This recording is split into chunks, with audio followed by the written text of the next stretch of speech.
Hello, everybody. Welcome back to Bog Panda, and not just any episode of Bog Panda, but it's our annual Halloween spectacular lead in to the even more spectacular Halloween spectacular. And joining me, I'm Dr. Mike, official pig, and joining me as always, Wow, that was gold, man. right? Heavily scripted, well played. I'm Kelly at KELLYTHUL on Twitter and Instagram. And if you get a chance, we'd really appreciate it if you would like and subscribe to the aforementioned Bog Panda YouTube channel. Take a look through, leave us a comment or two. We love to hear from folks, ideas for shows. We'd love to hear those too. And while you're moseying around, maybe you can take a peek at our merch, which is, we still want to make that a t-shirt.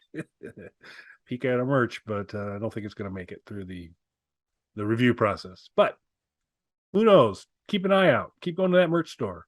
You never know what you'll find there briefly. Yep. Yeah, very briefly sometimes. Well, today we're going to talk about a game in a series that is absolutely one of my favorites. Kelly, are you a Castlevania guy? So I like Castlevania, but I've not really dedicated huge amount of time to gameplay. So I mean, it's I love the concept. Played it some. I've never gone like super deep into the game, and I certainly don't have the background you do on kind of the lore of Castlevania and the background. But I like it, but I haven't like fallen in love with it. But maybe that's going to change after this show. So, sorry, it's all that crack smoking. For me, definitely in love with Castlevania. One of my favorite franchises. I think some of the greatest games ever created are a part of this. A couple of them aren't great. There's at least one that I would just say is objectively bad. But considering that there are dozens and dozens of games, they've been on pretty much every platform that's existed since the game has existed. Everything from the original NES to all of the modern systems, handheld systems. There are Castlevania slot machines. If you can put Castlevania on it, Konami is happy to do so. They are like Kiss with merchandising, is the way Castlevania is for Konami. The kiss of video game manufacturers. Yeah, pretty much. And of course, it's been adapted into different things. They tried to get a movie going for a while, but it didn't happen. But Netflix, a very popular Netflix series, did come from that. Now there's going to be a Netflix spinoff series that's been announced since the core series has ended. Castlevania characters have appeared in other film and TV projects. So it's if you like video games and you're not a part of this whole Castlevania thing, it's a mistake that you're making, a deeply personal mistake. Noted. That being said, there's so much Castlevania stuff that I have not played every single game. As much as I love it, my favorite era of Castlevania, though, is what a lot of people call the 16-bit era. It's that early to mid 90s range of Super Nintendo, Genesis, and the TurboGrafx 16 entry, which I would argue is maybe the best. There was a couple other Castlevania games that popped up during that time, though. Specifically, there was a PC game for the Sharp X680000. Are you a Sharp? It just rolls off the tongue. Sharp X680000 guy. Yeah, surprised that never caught fire.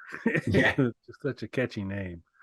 So because of it, we may have a show on it down the road later. There's work afoot for a 68,000 mini, and so that prompted a bit of a dive as I tried to understand that and the background there. So I had a passing awareness of it. Then the mini news started up, so I dug a little bit more. So I'm familiar.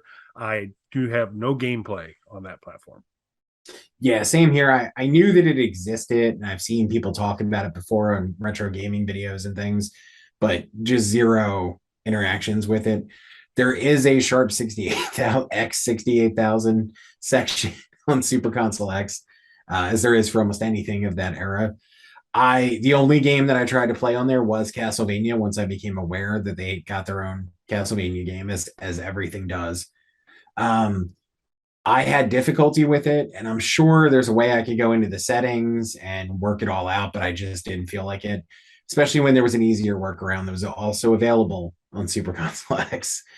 So the Sharp X680000, it's so easy to say, version of Castlevania while it was never directly ported to anything else at the time, did eventually get a release on PlayStation. PlayStation had a remake of that game called Castlevania Chronicles. So this is another thing that Castlevania does, ironically tied to its horror roots, or you could tie it to its horror roots, of rebooting and remaking its own games within the series, just like the Halloween franchise. So they remade it as Castlevania Chronicles for PlayStation.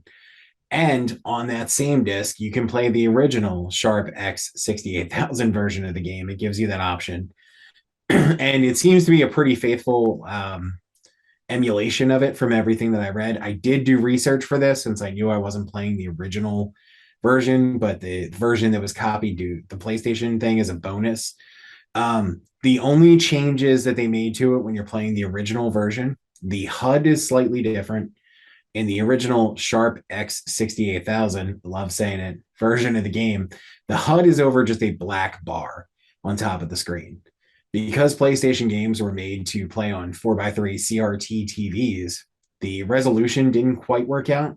So they moved the HUD down a little bit so that some of it is over the gameplay area instead of a black bar at the top. It's not like Zombies Ate My Neighbors, though, when you're playing on Super Nintendo and it actually covers up part of the action. This is at the far top of your screen on a side-scrolling platformer game. It's not interfering with anything that you're playing. The only other changes are hardware related, and there is a sort of workaround that they built into it. But with the Sharp X68000 PC, the game would lock into the date and time that you had set on your PC. And that would come into play in two different parts of the game. The first is you're playing in a clock tower segment that would reflect, the clock would show the real time that you were playing it based off of your machine. And there's another segment where you're outdoors and it would reflect the season that you're playing it in. So if it's winter, there's snow, fall, there's leaves, things like that. So that's pretty cool. Obviously not in the PlayStation 1, or at least not natively. Apparently, you can use the Konami code to set an internal clock in the game, which gives you an approximation of that. Obviously, it's not exactly the same thing. Those are the only real changes to it. So otherwise, you're playing the exact game, unless you choose to play the PlayStation remake of it, which I also delved into just to kind of see what the differences are. The expected stuff, the graphics are a lot more polished than the early 90s game, of course. They also redid the cutscenes to make them 3D rendered, which the original didn't have. It had cutscenes, but not rendered cutscenes. And they completely changed the music, which I would say is the biggest problem with it. Castlevania games are kind of known for their music. Some of their songs are so popular that the later titles will redo some of the early music because fans expect to hear certain themes in different parts of the game. And the Sharp X68000 version of Castlevania is a sort of remake of the original Nintendo Castlevania, just with a lot of updated graphics and sound. But it has a lot, I say sort of remake because it has a lot of new content in there too. It has all the core levels, but a lot of extra stuff that they added to it. So it's not just a straight remake of it. Did you get a chance to check this game out, sir?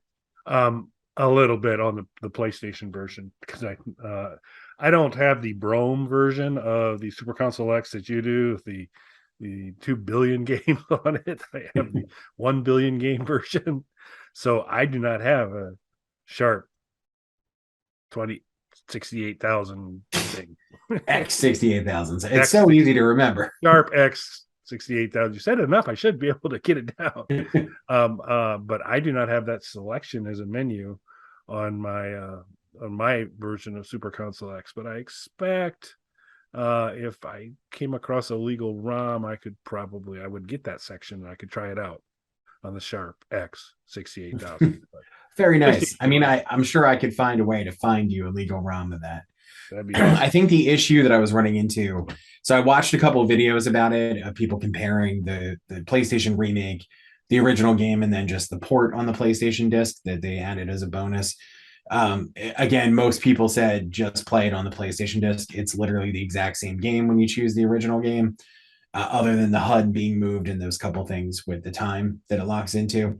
It's exactly identical. It even lets you choose. So this is one of the big selling points of that game. It lets you choose 3 different versions of the score. The reason for that is the Sharp X68000 used MIDI for its audio. So they sold different MIDI setups for it. So you had 3 different arranged scores based on which MIDI setup you were using. And obviously, emulating on the PlayStation, you get all 3 you can choose from. It's the same songs and the same arrangements, but some of the instruments are different. So it sounds slightly different depending on which one you choose. If you had the actual Sharp X680000, you had to choose the one you had the setup for that it was compatible with. But it's cool playing it on the PlayStation 1 or emulating totally legally and just getting to choose whichever one you want. The problem it seems that I'm running into in emulating the original version of the game is it's 2 discs, and you had to load in both discs before it would let you play the game.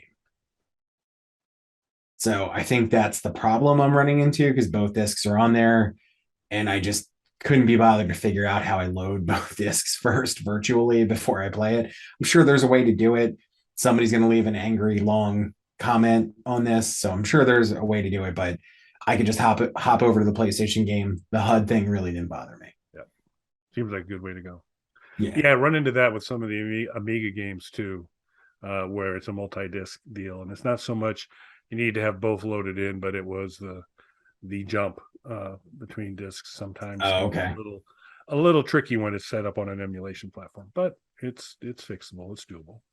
Yeah, I don't know if it was a copy protection thing, or maybe this is how we'll just call it the Sharp for short, how the Sharp worked, because I never used the original hardware. But from the videos that I watched, you had to load in both discs, I mean, and then you would play the game straight through. So you didn't have to swap out discs during it. So I don't know if that was like a selling point of it or if that was a copy protection thing. I really don't know. But the game's impressive, especially if you like the original Castlevania, because a big chunk of it is a remake of that, obviously with significantly updated graphics that match that time.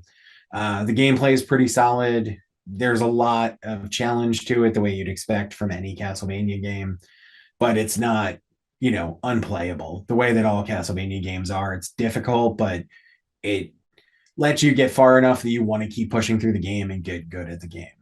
Cool. Well, I promise to go further and get a little interested. Probably not through the Sharp X680000 version, but I will. Rondo of Blood. That's the one you want to play. Rondo of Blood? Rondo of Blood, the best Castlevania game. I'm just going to say, best Castlevania game. I don't care who's mad. That's where I'll start. Cool. Most people, and I'm sure you have it on your Super Console X, most people would say the best Castlevania game is Symphony of the Night. It's the most famous. It's the one that most people have played. It was released on PlayStation. And it's also, it's basically the template for every Castlevania that came after that. What a lot of people don't know, though, is that's actually a sequel to Rondo of Blood, which plays exactly the same way. Oh. But Rondo of Blood didn't get a particularly wide release. So it's not a well-known game. So most people don't even know that it's a sequel to that. That's where I will start, sir. Start with Rondo of Blood. It was only released in Japan. It was for TurboGrafx 16, and it was near the end of that machine's life. So not a lot of people know about it. It's the best game in the series.